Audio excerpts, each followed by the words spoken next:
Muy buenas tardes a todos, sean bienvenidos a este nuevo video. El día de hoy aprenderemos a aplicar la simetría axial de un polígono en GeoGebra.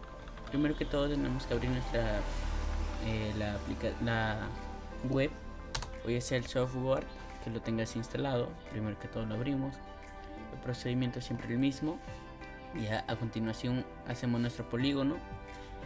Siempre tratar de hacerlo a un lado, o si es que no te piden con datos exactos de ubicación, no hay problema. Así que aquí hacemos nuestro polígono de esta manera, creamos así. Ya, ahora qué hacemos, lo único que vamos a hacer es hacer una recta. La ubicamos nuestra recta en esta línea para poder reflejar el otro lado. Si es que no te piden una ubicación exacta, vuelvo a repetir, puedes aplicarla simplemente al lado. Entonces, ¿qué hacemos? Nos vamos a esta herramienta donde aparece simetría axial. Lo único que vamos a hacer es darle clic al objeto y a nuestra recta y listo.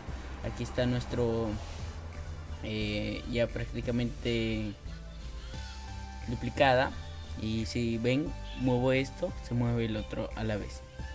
Muevo este, también se refleja el otro, y serían ya figuras simétricas. Muchas gracias, esto ha sido todo por hoy y hasta luego.